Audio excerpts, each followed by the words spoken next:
Nama saya Desi Natalia Sinambela. Saya akan menjelaskan tentang pendidikan Orde Lama.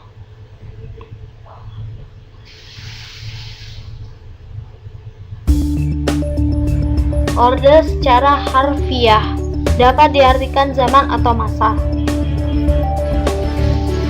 Secara kontekstual, Orde Lama biasanya diartikan sebagai zaman pemerintahan Presiden Soekarno yang berlangsung sejak tahun 1945 hingga 1965. Sejak diproklamasikannya kemerdekaan Indonesia pada 17 Agustus 1945 sampai dengan digantikannya Soekarno oleh Soeharto melalui surat pemerintah 11 Maret 1965 yang selanjutnya dikenal sebagai Super Semar. Perkembangan pendidikan pada masa awal kemerdekaan, pendidikan Islam. Para pemimpin Indonesia menjadikan pendidikan sebagai hak setiap warga negara, mencerdaskan kehidupan bangsa menjadi tujuan nasional. Pemerintah juga membagi tingkatan pendidikan seperti sekolah dasar, sekolah menengah pertama, sekolah menengah atas, dan perguruan tinggi. Pada awal kemerdekaan, pembelajaran di sekolah-sekolah lebih ditekankan pada semangat nasionalisme dan membela tanah air. Pendidikan sudah sepatutnya menentukan masa depan suatu negara.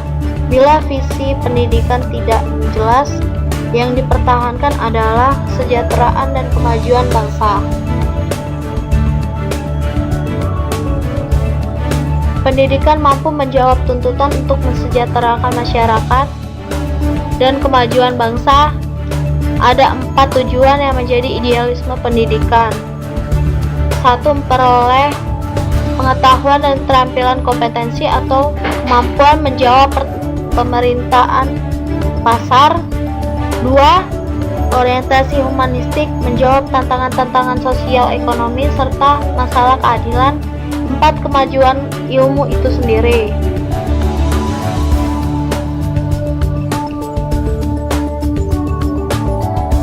Perkembangan pendidikan pada masa Orde Lama tahun 1950 sampai dengan 1966. Masa revolusi pendidikan nasional mulai meletakkan dasar-dasarnya pada masa revolusi serba terbatas.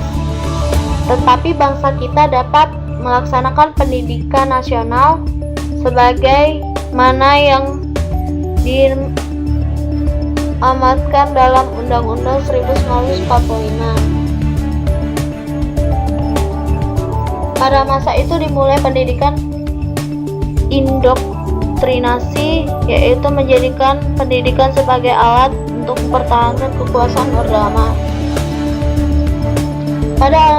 Pada Orde Lama sudah mulai diadakan ujian-ujian negara yang terpusat dengan sistem kolonial yang serba ketat, tetapi tetap jujur dan mempertahankan kualitas.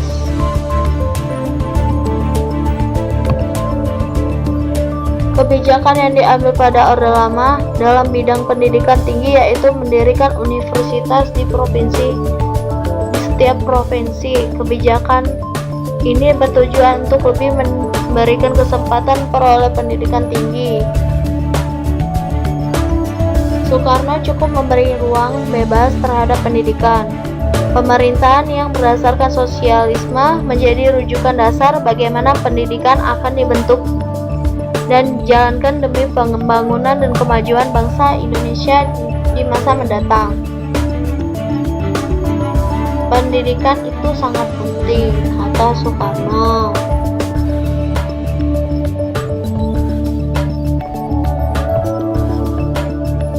Sebagai bentuk perhatian terhadap pendidikan agama, maka pada tanggal 3 Januari 1946 mulai diresmikan Kementerian Agama yang menangani urusan keagamaan dan pendidikan agama. Selain itu, mengurusi bidang pendidikan yang berhubungan dengan agama. Pemerintah juga mendirikan Kementerian Pendidikan dan Kebudayaan, sehingga menimbulkan pengelolaan pendidikan yang demokratis yang selanjutnya berdampak buruk terhadap nasib pendidikan agama, yaitu berupa adanya perlakuan yang diskriminatif dari pemerintahan terhadap pemberian anggaran pendidikan agama, sumber daya manusia, dan sarana prasarana.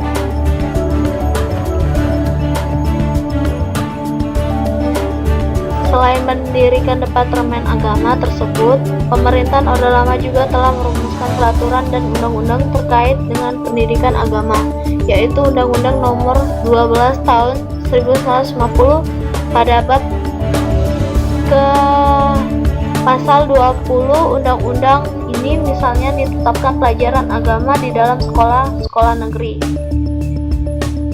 Demikianlah penjelasan dari saya ucapkan terima kasih.